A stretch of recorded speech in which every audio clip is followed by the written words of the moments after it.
नमस्कार दर्शक बंधु मु रघुनाथ आचार्य जन छोट कलाकार मु आज ये जो पोस्ट करुच्ची बहुत भावी चिंती करुच्ची किछि दिन हो मन आंदोलित करुच्ची ये पोस्ट करी कि न करी हुए तो क्या कष्ट दे पारे से प्रथम मुख्य मागी नौ कहुए कलारे कलंक रही जाणीमु तथापि आदरी नहीं जिते प्रकार भावुची छाड़बी ये कला की सहजे छाड़ुची कहबार कारण है जितेबले ये कला विषय किसी जानापी शिखापी मु भुवनेश्वर उत्कल संगीत महाविद्यालय नाटक विभाग रे अध्ययन करने आरंभ कली सेतेबले आमर अध्यापक थिले स्वर्गत विजय महांती अजित दास जो मैंने कि आज नहांती जड़े शिक्षक जड़े अध्यापक भी अच्छा आमर जी आमको शिक्षा देते से तो नवीन परिया जी कि बर्तमान अच्छा सार जो देखुए सार को ये मु प्रणाम करुच्ची से आम जानलु मु व्यक्तिगत जानिली जे कला कहीं क्या शिक्षा दे पारती ना यह हूँ एक अंतर्निहित प्रतिभा शिक्षा दिखती नहीं पुणी केमी शिक्षा दि जाए विकसित करने कला को शिक्षा दि जाए प्रत्येक मनीष जड़े कलाकार समस्त भितर कला रही विकसित है से समय जितेबले से उचित शिक्षा पाए क्या द्वारा जड़े उचित योग्य गुरु द्वारा आज ए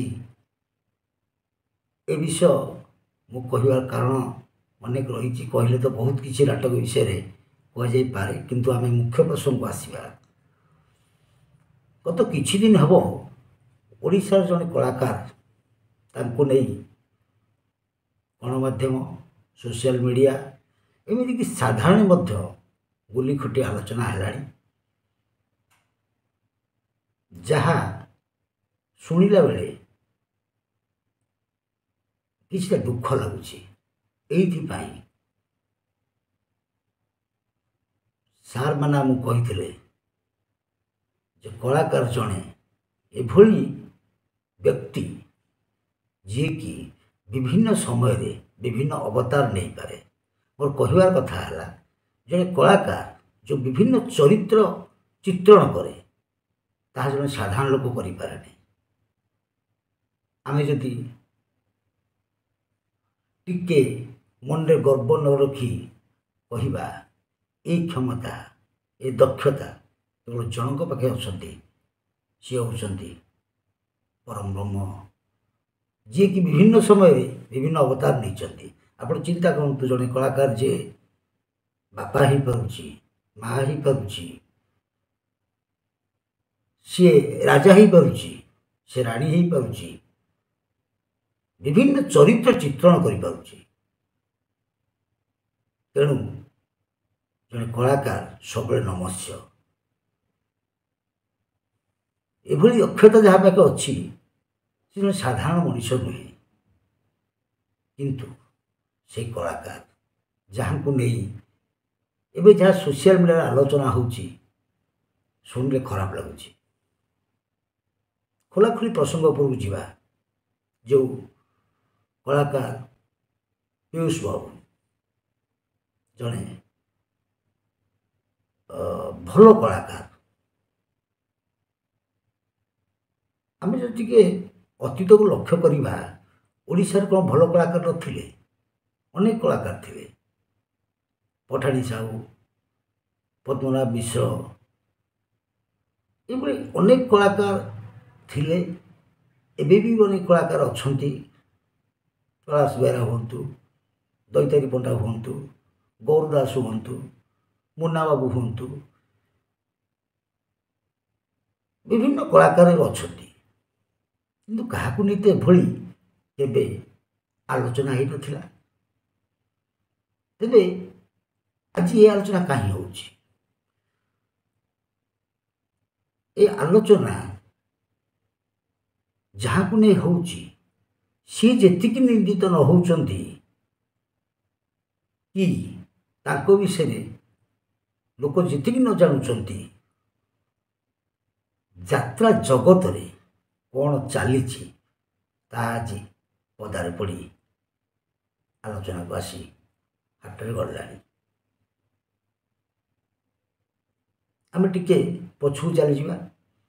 ଅତୀତରେ ଯେଉଁ ଯାତ୍ରାପାଟି ଥିଲା, ସାତଶଙ୍ଖ ହେଉ, ବେଣିନାମପୁର ହେଉ, ଗୋଳବାଇ ଅପେରା ହେଉ, ଏଭଳି ଯେଉଁ ସବୁ ନାମକରା ଯାତ୍ରାପାଟିମାନେ ଥିଲେ, ସେଥିରେ ଯେଉଁ କଳାକାରମାନେ ଥିଲେ,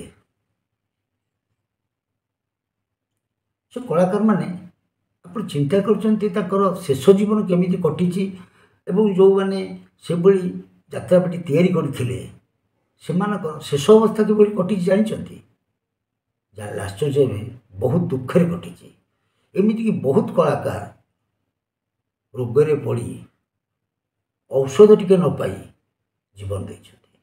କିନ୍ତୁ ଦିନ ଥିଲା ସେମାନଙ୍କୁ ନେଇ ଯାତ୍ରାପାଟି ଚାଲିଥିଲା, ଲୋକମାନେ ଦେଖୁଥିଲେ, ଦର୍ଶକ ତାଳି ମାରୁଥିଲେ, କାନ୍ଦୁଥିଲେ, ପ୍ରଶଂସା କରୁଥିଲେ।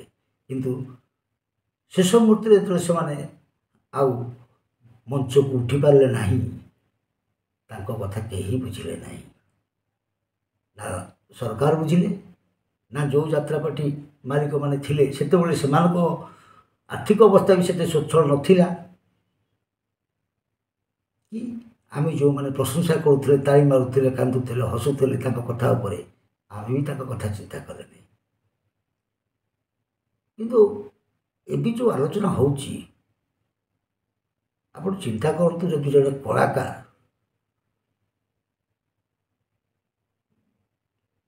ବର୍ଷକର ଚୁକ୍ତି କରି କୋଟିଏ ଟଙ୍କା ପର୍ଯ୍ୟନ୍ତ ପାରିଶ୍ରମିକ ନେଇପାରୁଛନ୍ତି, ମୁଁ ତ ଭାବୁଛି ବୋଧେ ଏହା ପ୍ରଶାସନିକ ସେବା ଅଧିକାରୀ ଯେଉଁମାନେ ଅଛନ୍ତି, IAS, OAS, ତାଙ୍କ ଦରମାଠାରୁ ଅଧିକ।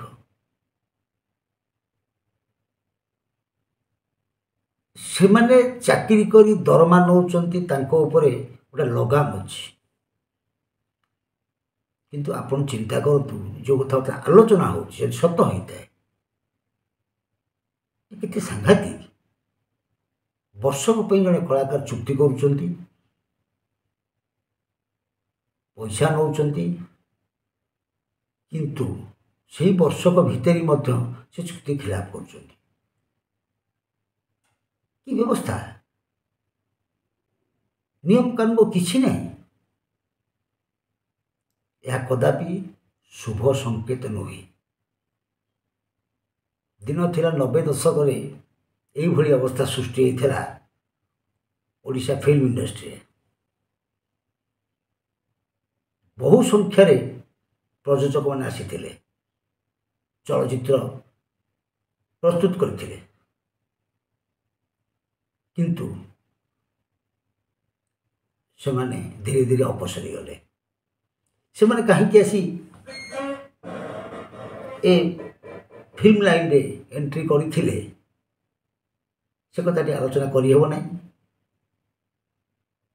କିନ୍ତୁ ତା ପୂର୍ବରୁ ଯେଉଁମାନେ ପ୍ରଯୋଜକ ଥିଲେ, ବଡ଼ ବଡ଼ ବ୍ୟାନର ଥିଲା, ବସନ୍ତ ନାୟକ, ଧୀର ବିଶ୍ୱାଳ, ଏଭଳି ଯେଉଁ ସବୁ ବ୍ୟକ୍ତିବିଶେଷ ଥିଲେ ଯେଉଁମାନେ କି ଚଳଚ୍ଚିତ୍ର ପ୍ରସ୍ତୁତ କରୁଥିଲେ, ସେମାନେ ହଠାତ୍ ରୋକି ହେଇଗଲେ। ତାର କାରଣ ଯେଉଁମାନେ ନବାଗତ ଆସିଲେ ଏତେ ପରିମାଣର ଅର୍ଥ ବିନିଯୋଗ କଲେ, ଅର୍ଥ ଲଗେଇଲେ, ସେମାନେ ସେ ତାଙ୍କ ସହିତ ଟକ୍କର ଦେଇପାରିଲେ ନାହିଁ। ଯେଉଁଥିପାଇଁ ଯେଉଁମାନେ ପୁରୁଣା ପ୍ରଯୋଜକ ଥିଲେ ସେମାନେ ନୀରବ ରହିଗଲେ। ମୋ ଜାଣିବାରେ ଗୋଟିଏ ବର୍ଷରେ 11ଟି ଫିଲ୍ମ ହେଇଥିଲା, ଓଡ଼ିଆ ଫିଲ୍ମ। ରେକର୍ଡ ବୋଧେ ହେବ, ମୋର ଭଲ କି ମନେ ପଡ଼ୁନି ସେଇଟା କେଉଁ ବର୍ଷ। ମୁଁ ସେତେବେଳେ କିଛି ମାତ୍ରାରେ ଚଳଚ୍ଚିତ୍ର ଜଗତ ସହିତ ସମ୍ପୃକ୍ତ ଥିଲି। ସମସ୍ତେ ଖୁସି ହେଇଗଲେ। ବିଭିନ୍ନ ଭାଷାର ଚଳଚ୍ଚିତ୍ର, ତ୍ରିଭାଷୀ ଦ୍ୱିଭାଷୀ ଚଳଚ୍ଚିତ୍ର ପ୍ରସ୍ତୁତ କରାଗଲା। ବର୍ତ୍ତମାନ କ'ଣ ଅବସ୍ଥା ହେଇଛି? ମୁଁ ଏଇଥିପାଇଁ କହୁଛି, ଏଭଳି ଗୋଟିଏ ଗୋଟିଏ ଢେଉ ଆସେ, ତାକୁ ଦେଖି ସମସ୍ତେ ଖୁସି ହେଇଯାଆନ୍ତି, କିନ୍ତୁ ସେ ଢେଉ ଚିରନ୍ତନ ହୋଇ ରହେ ନାହିଁ। ତା ପୁଣି ଅପସରି ଯାଏ, ପୁଣି ସେଇ ଶୁଖିଲା ବାଲି ଚାଲି ଆସେ। ଆପଣ ଦେଖନ୍ତୁ, ବର୍ତ୍ତମାନ ଯେଉଁ ଯାତ୍ରା କଥା ଆଲୋଚନା କରାଯାଉଛି, ଯେଉଁ ପିୟୁଷ ବାବୁ, ଯେଉଁ କଳାକାର ଭାଇ ଜଣକ, ସିଏ ଏବେ ତ କୁହାଗଲାଣି ସେ ଏକାଧିକ ପାର୍ଟିରୁ ଆଡ଼ଭାନ୍ସ ନେଇଛନ୍ତି। କେମିତି ଦିଆହେଲା? କେମିତି ସେ ସାହସ କଲେ? କେମିତି ଯେଉଁମାନେ ଯାତ୍ରା ପାର୍ଟି ମାଲିକ ଅଛନ୍ତି ସେମାନେ ଦେଲେ? ଏଇଟା କେବଳ ଜଣକର ଭୁଲ ନୁହେଁ, ସାମୂହିକ ଭୁଲ। କିନ୍ତୁ ଏହାଦ୍ୱାରା ପୁରା ଯାତ୍ରା ଇଣ୍ଡଷ୍ଟ୍ରି ବର୍ତ୍ତମାନ ବଦନାମ ହେଉଛି। ମୁଁ ଖାଲି ଟିକେ ଏଠିର କଥା କହିବାକୁ ଚାହିଁବି। ମୁଁ ପ୍ରଥମରୁ କହିଲି ନା, କଳା ସମସ୍ତଙ୍କର ଥାଏ, କିନ୍ତୁ ତାକୁ ବିକଶିତ କରାଯାଏ। ପିୟୁଷ ବାବୁ କେବଠୁ ନାଟକ ଯାତ୍ରା ଲାଇନ୍କି ଆସିଛନ୍ତି ଯଦିଓ ମୋର ଜାଣିନାହିଁ, ପର୍ଟିକୁଲାର ଗୋଟାଏ ନାଟକ ଯୋଗୁଁ, ପର୍ଟିକୁଲାର ଗୋଟାଏ ନାଟକର ଗୋଟାଏ ସିନ୍ ଯୋଗୁଁ ତାଙ୍କୁ ଲୋକ ଚିହ୍ନିଲେ। ତେବେ ସେ ନାଟକଟି, ସମ୍ପୂର୍ଣ୍ଣ ନାଟକଟିକୁ ଦର୍ଶକ ଉପଭୋଗ କଲେ, ଭଲ ଲାଗିଲା, ବାହା କଲେ। ଯେଉଁଥିରେ କି ଯେଉଁ ଚରିତ୍ରରେ ପିୟୁଷ ବାବୁ ଅଭିନୟ କରୁଥିଲେ, ଅଭିନୟଟି ଜୀବନ୍ତ ହେଲା, ଲୋକ ଗ୍ରହଣ କଲେ। କିନ୍ତୁ ଗୋଟିଏ କଥା ଚିନ୍ତା କରନ୍ତୁ, ତାକୁ କ'ଣ ଏକା ପିୟୁଷ ବାବୁ କଲେ? ସେଥିରେ କ'ଣ ସେ ନାଟକ ଯେ ଲେଖିଥିଲେ ତାଙ୍କର କିଛି ଭୂମିକା ନାହିଁ? ସେ ନାଟକକୁ ଯେ ନିର୍ଦ୍ଦେଶନା ଦେଇଥିଲେ ତାଙ୍କର କିଛି ଭୂମିକା ନାହିଁ? ସେ ମ୍ୟୁଜିକ୍ ଯିଏ କରିଥିଲେ ତାଙ୍କର କିଛି ଭୂମିକା ନାହିଁ? ସେ ଆଲୋକ ସମ୍ପାତ ଯିଏ କରିଥିଲେ, ଯେ ଲାଇଟ୍ ମ୍ୟାନେଜମେଣ୍ଟ କରୁଥିଲେ, ତାଙ୍କର କିଛି ଭୂମିକା ନାହିଁ? କାହିଁକି ନା ଗୋଟେ ନାଟକ ସେତିକିବେଳେ ସଫଳ ହୁଏ ଯେତେବେଳେ ଏଇ ବ୍ୟକ୍ତିବିଶେଷମାନେ ସମନ୍ୱୟ ରକ୍ଷା କରି କାର୍ଯ୍ୟ କରନ୍ତି, ସେତେବେଳେ ନାଟକ ସଫଳ ହୁଏ, ଗୋଟେ ସିନ୍ ସଫଳ ହୁଏ। ସେଇ ନାଟକରେ ସେଇ ଜାଗାରେ କେମିତିଆ ମ୍ୟୁଜିକ୍ ଦିଆହେବ, ତାକୁ ନିଶ୍ଚିତ ଭାବେ ସେ ନାଟକର ସଙ୍ଗୀତ ନିର୍ଦ୍ଦେଶକ ଯିଏ ଥିବେ ସିଏ କରିଥିବେ। ଲାଇଟିଂ କେମିତି ହେବ, ତାକୁ ନିର୍ଦ୍ଦେଶକ ନିଶ୍ଚିତ ଭାବେ କହିଥିବେ ଏଇ ଜାଗାରେ ଏଇଭଳିଆ ଲାଇଟ୍ ହେବ। ମୁଁ କହୁନାହିଁ ଯେ ଏଥିରେ କଳାକାର ଯେ ପିୟୁଷ ବାବୁ ଯେ ଚରିତ୍ରଟିକୁ ଚିତ୍ରଣ କରୁଥିଲେ ତାଙ୍କର କିଛି ଭୂମିକା ନାହିଁ, ସବୁକିଛି ତାଙ୍କରି ଦ୍ୱାରା କରାଯିବ। କିନ୍ତୁ ତା ପଛରେ ଅନେକ ବ୍ୟକ୍ତିବିଶେଷଙ୍କର ଚିନ୍ତା କାର୍ଯ୍ୟ ରହିବାରୁ ସେ ପର୍ଟିକୁଲାର ସେଇ ଦୃଶ୍ୟଟି ସଫଳ ହୋଇଛି ଏବଂ ଲୋକ ଗ୍ରହଣ କରିଛନ୍ତି। ଏବଂ ଯେଉଁ କଳାକାର ଅଭିନୟ କରୁଥିଲେ ତାଙ୍କୁ ଲୋକ ବାହା କହିଛନ୍ତି। କିନ୍ତୁ ତା ମାନେ ନୁହେଁ ଯେ ସମ୍ପୃକ୍ତ କଳାକାର ସେଇ ବାହାକୁ ନେଇ ମାର୍କେଟିଂ କରିବେ। ଆପଣ ଟିକେ ଯଦି ପୁରୁଣା ନାଟକ ଦେଖି, ପୁରୁଣା ନାଟ୍ୟ ବ୍ୟବସ୍ଥା ଓଡ଼ିଶାରେ ଦେଖିବେ, ଜଣେ ଜଣେ କଳାକାର ଦୀର୍ଘ ବର୍ଷ ଧରି ଗୋଟିଏ ଗୋଟିଏ ପାର୍ଟିରେ ରହୁଥିଲେ, ଯାତ୍ରା ପାର୍ଟିରେ ରହୁଥିଲେ। ସେ ପ୍ରଯୋଜକମାନେ ତାଙ୍କର ସମସ୍ତ ପ୍ରକାର ସୁବିଧା ଅସୁବିଧା ବୁଝିବା ସହ ତାଙ୍କୁ ରଖୁଥିଲେ, ସମ୍ମାନର ସେମାନେ ରହୁଥିଲେ, ସମ୍ମାନର ସହ ରହୁଥିଲେ। କିନ୍ତୁ ବର୍ତ୍ତମାନ ଯେଉଁ ଅବସ୍ଥା ହେଇଛି, ଲୋକ ଯାତ୍ରା ଠାରୁ ଦୂରେଇ ଯିବେ। ମଝିରେ ହଁ ଗୋଟେ ବଢ଼ିଆ କଥା, ମଝିରେ ଏମିତି ସମୟ ଆସିଥିଲା ଓଡ଼ିଶାର ଅନେକ ଯେଉଁ ଅଛି ଆମର ଫିଲ୍ମ ହଲ୍ ପ୍ରେକ୍ଷାଳୟ ବନ୍ଦ ହେଇଯାଇଥିଲା, ଲୋକ ଯାତ୍ରା ମୁହାଁ ହେଇଥିଲେ। କିନ୍ତୁ ତା ମାନେ ନୁହେଁ ଯେ ଯେଉଁମାନେ ଯାତ୍ରା ମୁହାଁ ହେଇଛନ୍ତି ଆମେ ତାଙ୍କୁ ଯାହା ମନ ତାହା କରି ବାନ୍ଧି ରଖିପାରିବା, କଦାପି ହେଇପାରିବ ନାହିଁ। ପୁଣି ଦିନ ଆସିବ ଯଦି ଏଇଭଳି ସମସ୍ୟା ଉପୁଜିବ, ଏଭଳି ଆଲୋଚନା ହେବ, ଗୋଟେ ଚରିତ୍ର ଗୋଟେ ବ୍ୟକ୍ତିକୁ ନେଇକି ରାସ୍ତାଘାଟରେ ଆଲୋଚନା ହେବ, ତାହେଲେ ଲୋକ ପୁଣି ନୀରବ ରହିଯିବେ। ଆଉ ଗୋଟେ କଥା ମୁଁ କହୁଛି, ଯେଉଁ ପିୟୁଷ ବାବୁ ପ୍ରଥମେ ତାଙ୍କର ବକ୍ତବ୍ୟ ଦେଲେ ଯେ ମୁଁ ଗୋଟିଏ ନିର୍ଦ୍ଦିଷ୍ଟ ପାର୍ଟିରେ ରହିବି ଏବଂ ଆଗାମୀ ବର୍ଷ ସେ ନାଟକ ମଧ୍ୟ ଡିକ୍ଲେୟାର କରିଦେଲେ କେଉଁ କେଉଁ ନାଟକ ହେବ, କ'ଣ ହେବ। ଯେଉଁ ଓଡ଼ିଶାର ଆମର ଯାତ୍ରା ମହାମଞ୍ଚ ଭଳିଆ କହୁଛେ ଖଣ୍ଡଗିରି ଯାତ୍ରା ମହୋତ୍ସବ, ସେଠି ଡିକ୍ଲେୟାର କଲେ।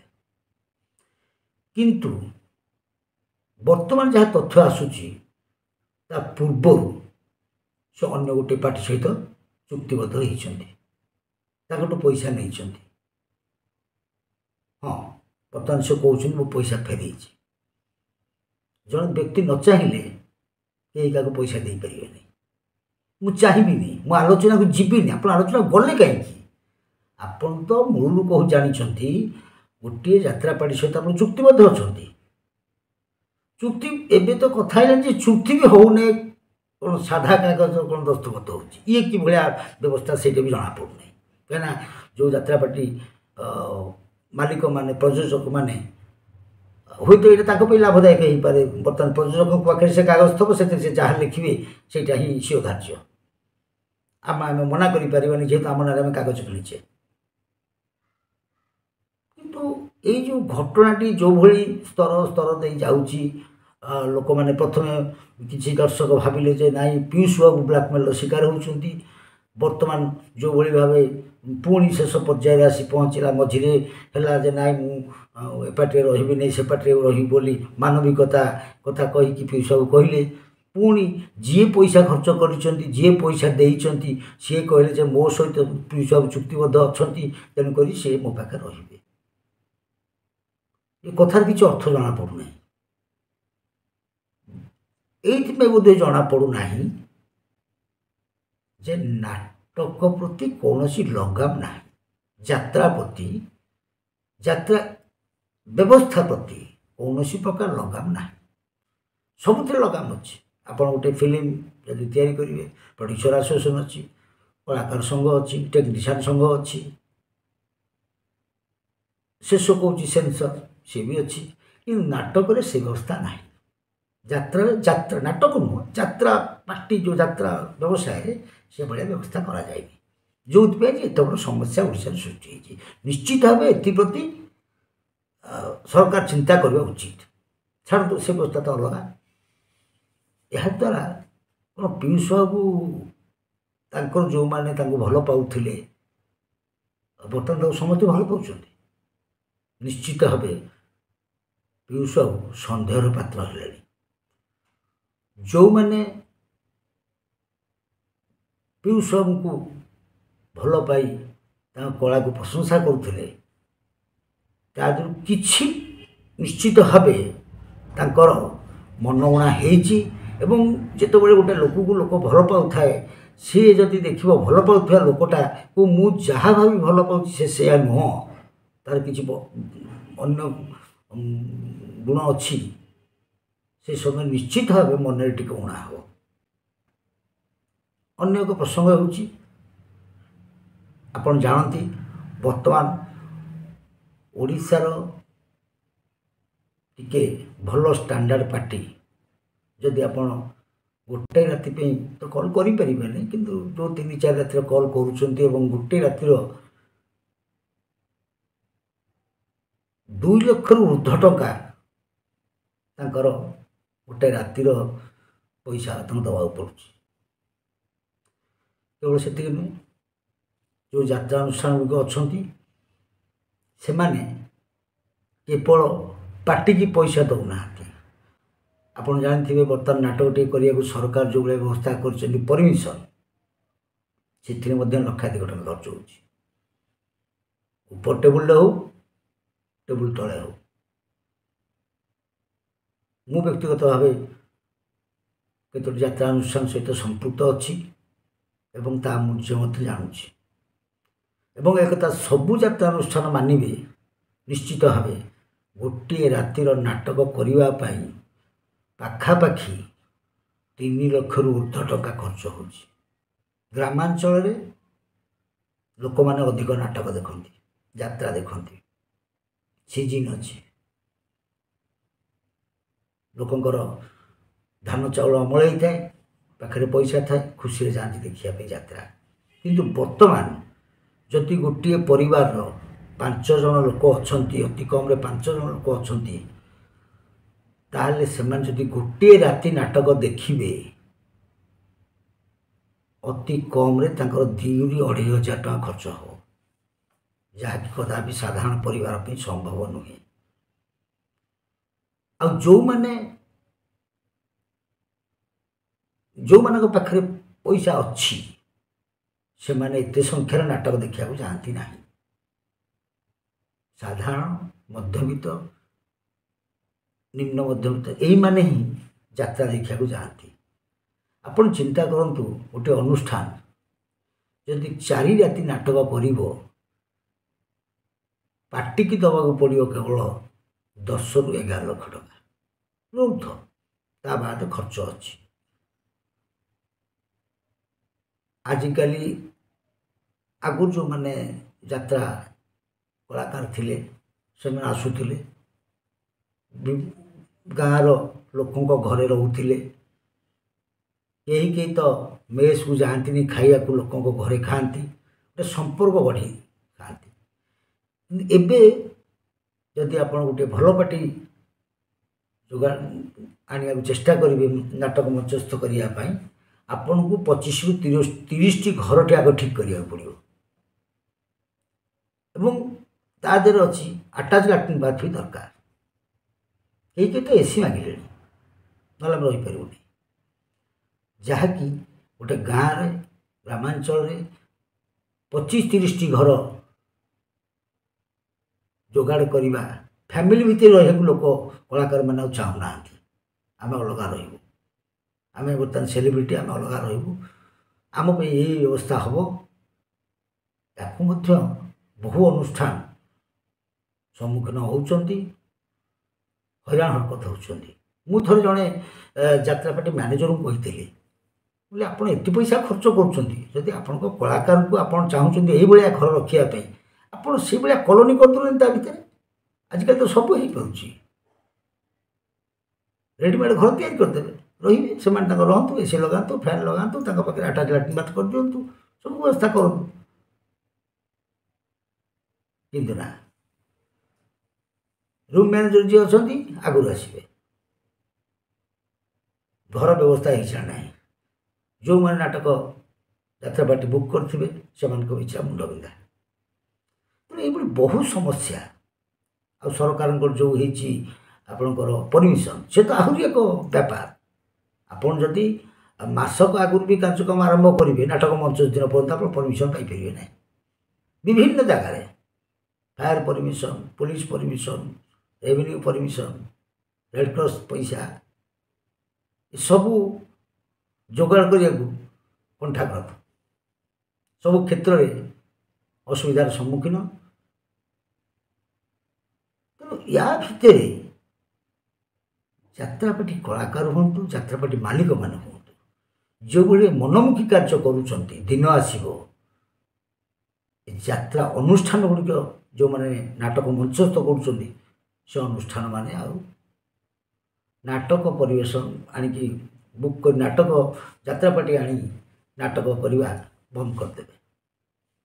କାରଣ ମୁଁ ପ୍ରଥମେ କହିଛି, ଯେଉଁମାନେ କେବଳ ଯାତ୍ରାପାର୍ଟି ଯେଉଁମାନେ କଳା କରୁଛନ୍ତି ସେମାନଙ୍କ କଥା ନୁହଁ, ଯେଉଁମାନେ ନାଟକ ଆଣିକି ଯାତ୍ରାପାର୍ଟି ଆଣି ଯାତ୍ରା ପ୍ରଦର୍ଶନ କରାଉଛନ୍ତି, ତାଙ୍କ ମାଧ୍ୟମରେ କରାଯାଉଛି, ସେମାନଙ୍କ ଭିତରେ କଳା ଟିକେ ରହିଛି। ନହେଲେ ଏଭଳି କଥାରେ କେହି ଲୋକ ପଶିବ ନାହିଁ। ତାଙ୍କ ମନ ଭିତରେ କଳା ପ୍ରତି ସେତିକି ଦୁର୍ବଳତା ଅଛି, ଯେଉଁଥିପାଇଁ କି ସେମାନେ ଲକ୍ଷାଧିକ ଟଙ୍କା ବୁକ୍ କରି ଦେଇ ଲକ୍ଷାଧିକ ଟଙ୍କାର ଯାତ୍ରାପାର୍ଟି ବୁକ୍ କରି ଏତେ ଅସୁବିଧା ସହି ମଧ୍ୟ ପ୍ରତ୍ୟେକ ବର୍ଷ ନାଟକ ମଞ୍ଚସ୍ଥ କରାଉଛନ୍ତି। ଆଉ ମୁଁ ତ ମୋତେ ଏଇଟା 100+ ଗ୍ୟାରେଣ୍ଟି ଦେବି, ମୁଁ ଖଣ୍ଡଗିରି କଥା କହୁନାହିଁ, କେଉଁଠି ଯାତ୍ରାପାର୍ଟି ଲାଭ ଦେଇଛି ଏଇଟା ରେୟାର, ବହୁତ କମ୍। ସବୁ ଜାଗାରେ ଅନୁଷ୍ଠାନ ମାନେ ଲସ୍ କରୁଛନ୍ତି, ଯେତିକି ଖର୍ଚ୍ଚ କରୁଛନ୍ତି ସେତିକି ପଇସା ପାଉନାହାନ୍ତି, କିନ୍ତୁ ତାପରେ ବି ପୁଣି ପଇସା ଦେଇ କ୍ଷତି ଯାହା ହେଇଛି ସେ ପଇସା ଦେଇ ପୁଣି ତାପର ବର୍ଷକୁ ନାଟକ ଯାତ୍ରାପାର୍ଟି ବୁକ୍ କରୁଛନ୍ତି। ଏଇଟା କ'ଣ ଯାତ୍ରାପାର୍ଟି ମାଲିକମାନେ ଚିନ୍ତା କରିବା ଉଚିତ ନୁହଁ? କଳାକାର ଭାଇମାନେ ଚିନ୍ତା କରିବା ଉଚିତ ନୁହଁ? ଯଦି ଏମାନେ ନ ରହିବେ ଆପଣ କେଉଁଠି ଯାତ୍ରା କରିବେ? ଆପଣ କେଉଁଠି କଳା ପରିବେଷଣ କରିବେ? ଆପଣ କେଉଁଠି କୋଟି କୋଟି ଟଙ୍କା ମାସକୁ ଦରମା ନେବେ, ବର୍ଷକୁ ଦରମା ନେବେ? ନେଇପାରିବେନି। ତେଣୁକରି ଆଗ ମୋର ଗୋଟେ ଛୋଟିଆ ପରାମର୍ଶ, ଆଗ ଓଡ଼ିଶାର ଯେଉଁ ଅନୁଷ୍ଠାନ ଗୁଡ଼ିକ ରହିଛି ଆଜିକି 5-7 ବର୍ଷ 10 ବର୍ଷ ରହିଛି, ସେମାନଙ୍କର ସଭାପତି ସମ୍ପାଦକମାନଙ୍କୁ ଡାକି ଯାତ୍ରା ମାଲିକ ସଂଘ, କଳାକାର ସଂଘ ବସି ଆଲୋଚନା କର, କ'ଣ ସେମାନଙ୍କ ଅସୁବିଧା ହେଉଛି। କାରଣ ସବୁ ଜାଗାରେ ମ୍ୟାନେଜରମାନେ ବି କହିଦେବେ ନା ଏ ଜାଗାରେ ଏହା ହେଲାନି, ସମସ୍ତେ ଜାଣିଛନ୍ତି, ତାପରେ ବି ବୋଝ ଉପରେ ନଳିତା ବିଡ଼ା ଭଳି ତାଙ୍କ ଉପରେ ଲଦି ଦିଆହେଉଛି। କିନ୍ତୁ କଷ୍ଟ କେତେ ଦିନ କିଏ ସହିବେ? ନିଶ୍ଚିତ ଭାବେ ଦିନେ ନା ଦିନେ ସେମାନେ ବିମୁଖ ହେବେ ଏବଂ ଯାତ୍ରା ଇଣ୍ଡଷ୍ଟ୍ରି ପ୍ରତି ସେଟା ବଡ଼ ପ୍ରଭାବ ପଡ଼ିବ। ଆଉ ଗୋଟେ କଥା, ଏଇ ଯେଉଁ କଳାକାରଙ୍କର କଥା ମୁଁ କହୁଛି, ଚୁକ୍ତି କରି ମଧ୍ୟ ଖିଲାପ କରୁଛନ୍ତି। ଆପଣ ଜାଣିଲେ ଆଶ୍ଚର୍ଯ୍ୟ ହେବେ, ଆପଣମାନେ ସବୁ ଜାଣିଛନ୍ତି, କାହିଁକିନା ମୋତେ ଯେଉଁମାନେ ଦେଖୁଛନ୍ତି ବର୍ତ୍ତମାନ ଆପଣମାନେ ଜଣେ ଜଣେ କଳାକାର ବୋଲି ଦେଖୁଛନ୍ତି, ଏ ନାଟକ ଜଗତ ସହିତ ସଂଶ୍ଳିଷ୍ଟ ବୋଲି ଆପଣ ଦେଖୁଛନ୍ତି କି ଶୁଣୁଛନ୍ତି। ଯାତ୍ରା ଅନୁଷ୍ଠାନ ଗୁଡ଼ିକ ଯେଉଁମାନେ ଯାତ୍ରା ମଞ୍ଚସ୍ଥ କରୁଛନ୍ତି, ସେ ଅନୁଷ୍ଠାନ ଗୁଡ଼ିକ ବର୍ଷେ 2 ବର୍ଷ ଆଗରୁ ଲକ୍ଷାଧିକ ଟଙ୍କା ଦେଉଛନ୍ତି ଅଗ୍ରିମ। ପ୍ରଥମେ ତ ଯାହା ଦିଆଯିବ ତାର କାଗଜପତ୍ର ନାହିଁ, ବର୍ଷକ ପରେ କାଗଜ ହେବ, ତାପର ବର୍ଷ ପାଇଁ ଲକ୍ଷାଧିକ ଟଙ୍କା ସେମାନେ ଦେବେ। ତାଙ୍କୁ ସେତେବେଳେ କୁହାଯିବ ଯେ ଷ୍ଟାର କାଷ୍ଟ ଆମର ଏଇମାନେ ଅଛନ୍ତି। ଆଜି ଯେଉଁ କଥା ଉପୁଜିଛି ଯେଉଁ ଯାତ୍ରା ଅନୁଷ୍ଠାନରେ, 2ଟି ଯାକ ଯାତ୍ରା ଅନୁଷ୍ଠାନ ସୋସିଆଲ ମିଡ଼ିଆରେ ସେମାନେ ତାଙ୍କର କଳାକାରଙ୍କ ଫଟୋ ନାଁ ଦେଇ ଦେଉଛନ୍ତି, ଆସନ୍ତା ବର୍ଷ ଆମର ଏଇମାନେ କଳାକାର ଏଠି ଆମର କାମ କରିବେ, ଯାତ୍ରା ପରିବେଷଣ କରିବେ, ଅଭିନୟ କରିବେ। କିନ୍ତୁ ଯଦି କଳାକାରଟିଏ ଛାଡ଼ିଦେଲା, ମୁଖ୍ୟ କଳାକାର ଯାହାକୁ ନେଇ ଯାତ୍ରାପାର୍ଟି ମାଲିକମାନେ ବ୍ୟବସାୟ କରୁଛନ୍ତି, ସେମାନଙ୍କୁ ଭଲ ପାଇ ଯାତ୍ରା ପରିବେଷଣ କରୁଥିବା ଅନୁଷ୍ଠାନମାନେ ଲକ୍ଷାଧିକ ଟଙ୍କା ଅଗ୍ରିମ ଦେଉଛନ୍ତି, ସେତେବେଳେ କ'ଣ ଅବସ୍ଥା ସୃଷ୍ଟି ହେବ? ଚିନ୍ତା କରନ୍ତୁ। ଏ ଗୋଟେ ଛୋଟିଆ କଥା ନୁହଁ। ପିୟୁଷ ବାବୁଙ୍କୁ ଯେଉଁ ଯାତ୍ରାପାର୍ଟିରେ ବର୍ତ୍ତମାନ ଅଛନ୍ତି, କାମ କରୁଛନ୍ତି, ବିଗତ ବର୍ଷରେ ସିଏ ଏ ବର୍ଷ କାମ କରିବେ ବୋଲି କହିଥିବାରୁ କିଛି ଅନୁଷ୍ଠାନ ସେ ଯାତ୍ରାପାର୍ଟିକୁ ବୁକ୍ କରିଛନ୍ତି। ସେଇଭଳି ଆସନ୍ତା ବର୍ଷ ପାଇଁ ସେଇ କଳାକାର କେଉଁଠି ରହିବେ ତାକୁ ନେଇ ମଧ୍ୟ ଯାତ୍ରାପାର୍ଟି ତାଙ୍କର ପ୍ରଚାର ପ୍ରସାର କରୁଛନ୍ତି। କିନ୍ତୁ ଯଦି ବାସ୍ତବରେ ସେଇଆ ଘଟଣା ନ ଘଟିଲା, ତାହେଲେ ସେଇ ସୂତ୍ରକୁ ନେଇ ଯେଉଁମାନେ ଅର୍ଥ ଦେଇଥିବେ, ଯେଉଁ ଅନୁଷ୍ଠାନ ଗୁଡ଼ିକ ଭରସା କରିଥିବେ, ସେମାନେ କ'ଣ କରିବେ? ତେଣୁ ମୁଖ୍ୟତଃ ଏଥିପ୍ରତି ଗୋଟେ ଲଗାମ ରହିବାର ଆବଶ୍ୟକତା ପଡ଼ିଲାଣି ଏବଂ କଳାକାରମାନେ ଏତେ ଯେଉଁଟା କହନ୍ତି ମନମୁଖୀ ହେବାଟା ଉଚିତ ନୁହଁ। କଳାକାରର ଗୁଣ ହେଉଛି ସବୁବେଳେ ନମ୍ର, ସରଳ ହୃଦୟ। କିନ୍ତୁ ଏଇ ଯେଉଁମାନେ ବର୍ତ୍ତମାନ ନେଇ ଚର୍ଚ୍ଚା ଚାଲିଛି, ସେମାନଙ୍କ ପାଖରେ ଏଇସବୁ ଗୁଣ କେତେ ଅଛି ମୁଁ କହିବି ନାହିଁ, ସେଇଟା ଆପଣମାନେ ଚିନ୍ତା କରିବେ।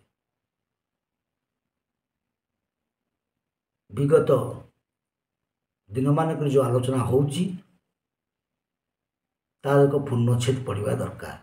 ଆଉ ଏଥିପାଇଁ ଯାତ୍ରା ଅନୁଷ୍ଠାନ ସଂଘ, ଯାତ୍ରାପାର୍ଟି ସଂଘ, କଳାକାର ସଂଘ, ଯାତ୍ରାପାର୍ଟି ସହିତ ସଂଶ୍ଳିଷ୍ଟ ଅନ୍ୟ ଟେକ୍ନିସିଆନ୍ ସେମାନଙ୍କ ସଂଘ ଏବଂ ଯେଉଁମାନେ ଯାତ୍ରା ପରିବେଷଣ କରାଉଛନ୍ତି ଯେଉଁ ଅନୁଷ୍ଠାନ ଗୁଡ଼ିକ ସେ ସଂଘ ଗଠନ ହେବା ଉଚିତ ଏବଂ ପରସ୍ପର ମଧ୍ୟରେ ଆଲୋଚନା କରାଯିବା ଉଚିତ। ଯଦି ଏଇଭଳି ଭାବେ ବିବାଦ ବଢ଼ିବ, ଯଦି ଏଇଭଳି ଭାବେ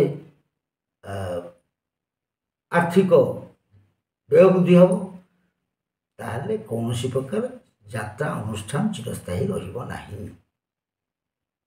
ହୁଏତ ଅନେକ ଅନୁଷ୍ଠାନ ଆପେ ଆପେ ବନ୍ଦ ହୋଇଯିବ ଏବଂ ପରିବେଷଣ କରୁଥିବା ଯାତ୍ରା ଅନୁଷ୍ଠାନ ଗୁଡ଼ିକ ମଧ୍ୟ ପ୍ରଭାବିତ ହେବେ।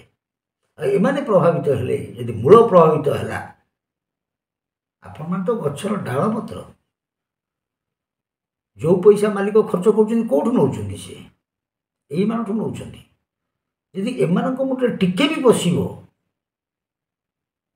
ମୁଁ ତ କହିବାକୁ ଚାହୁଁଛି ଯେ ଯାତ୍ରା ଅନୁଷ୍ଠାନ ଯେଉଁମାନେ ପରିବେଷଣ କରୁଛନ୍ତି ସେମାନେ ଆଗ ସଂଘ କରିବା ଉଚିତ। ଯେଉଁଭଳି ବ୍ୟୟ ବ୍ୟବସ୍ଥା ହେଲାଣି ତାକୁ ରୋକିବାକୁ ହେଲେ ସେମାନେ ଆଗ ସ୍ୱର ଉଠାଇବା ଦରକାର। କିନ୍ତୁ ଆମ ଭିତରେ ଚାଲିଛି ଏ ଅନୁଷ୍ଠାନ, ଏ ଯାତ୍ରା ଅନୁଷ୍ଠାନ, ସେ ଯାତ୍ରା ଅନୁଷ୍ଠାନଠାରୁ ସେ ପାଟିକି ଛଡ଼େଇ ଆଣିବ, ଏଭଳି ଚାଲିଛି ପ୍ରତିଯୋଗିତା। ତେଣୁ ତାହାର ପୂର୍ଣ୍ଣଚ୍ଛେଦ ପଡ଼ିବା ଉଚିତ। ଏବଂ ବ୍ୟକ୍ତିଗତ ଭାବେ ପିୟୁଷ ବାବୁଙ୍କୁ ତ ମୁଁ ଜାଣିନି, ତାଙ୍କୁ ମୋର ଗୋଟିଏ ପରାମର୍ଶ, ଏ ମନୋଭାବ ଛାଡ଼ନ୍ତୁ। ସେ ତ ବର୍ତ୍ତମାନ କ'ଣ କରିବେ ମୁଁ ବି ଚିନ୍ତା କରିପାରୁନି। ଦୁଇ ମାଲିକ ବର୍ତ୍ତମାନ ତାଙ୍କୁ ଚାହିଁଛନ୍ତି, ସେ କେମିତି କ'ଣ କରିବେ? ତେଣୁ ଏ ବିଷୟ ନେଇକି ଯେଉଁମାନେ ନାଟ୍ୟ ଜଗତରେ ଅଛନ୍ତି, ନିର୍ଦ୍ଦେଶକମାନେ, ପ୍ରଯୋଜକମାନେ ଏବଂ ନାଟ୍ୟକାରମାନେ ବସି ଆଲୋଚନା କରନ୍ତୁ, ଏ ଘଟଣାର ପୂର୍ଣ୍ଣଚ୍ଛେଦ ପକାନ୍ତୁ ଏବଂ ଭବିଷ୍ୟତରେ ଯେମିତି ନାଟକର ଭବିଷ୍ୟତ, ଯାତ୍ରାର ଭବିଷ୍ୟତ ଉଜ୍ଜଳ ରହିବ, ସେଥିପାଇଁ ଏକ ବିଧିବଦ୍ଧ ବ୍ୟବସ୍ଥା କରନ୍ତୁ। ହଁ, ଏସବୁ ଭିତରେ ରାଜ୍ୟ ସରକାର ମଧ୍ୟ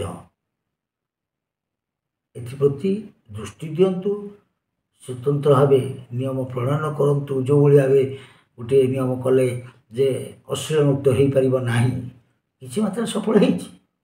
ମୁଁ ତ ଏଥରକ ବ୍ୟକ୍ତିଗତ ଭାବେ ଅନେକଟି ଯାତ୍ରା ମଞ୍ଚ ଦେଖିଛି। ବିଭିନ୍ନ ସେଇ ପୁରୁଣା ଦିନର ଜିନିଷ ଆସ୍ତେ ଆସ୍ତେ ଫେରିଲାଣି, ନୂତନ ଢାଞ୍ଚାରେ ହେଉଛି। ବହୁ ପୁରୁଣା ବ୍ୟବସ୍ଥା ବର୍ତ୍ତମାନ ନୂଆ ଢାଞ୍ଚାରେ ଲୋକ ଗ୍ରହଣ କରୁଛନ୍ତି, ତାଳି ମାରୁଛନ୍ତି, ନୀରବରେ ବସୁଛନ୍ତି। ଦଙ୍ଗୁଳି ନୃତ୍ୟ ଆଉ ଲୋକ ଚାହୁଁନାହାନ୍ତି। କିଛି ଜାଗାରେ ତ ସୋସିଆଲ ମିଡ଼ିଆରେ ଆସୁଛି, ସିଧାସଳଖ ଲୋକ ଦର୍ଶକମାନେ ପ୍ରତିବାଦ କଲେଣି। ଯଦି ଆମେ ସେ କଥା ନ ବୁଝିବା କେମିତି ହେବ? ତେଣୁ ଏସବୁ ବ୍ୟବସ୍ଥା ପ୍ରତି ସରକାର ଦୃଷ୍ଟି ଦେଲେ ନିଶ୍ଚିତ ଭାବେ ଗୋଟେ ଲଗାମ ଲାଗିବ, ବ୍ରେକ୍ ଲାଗିବ। ଏସବୁ ସମସ୍ତେ ଚିନ୍ତା କରି ଗୋଟେ ସୁଚିନ୍ତିତ ପଦକ୍ଷେପ ନେବା ନିହାତି ଜରୁରୀ। ଯଦି ମୋ କଥା କାହାକୁ ବ୍ୟକ୍ତିଗତ ଭାବେ ବାଧିଥିବ, ସେଥିପାଇଁ ମୁଁ ଦୁଃଖିତ, କ୍ଷମା ମାଗି ନେଉଛି। ନମସ୍କାର।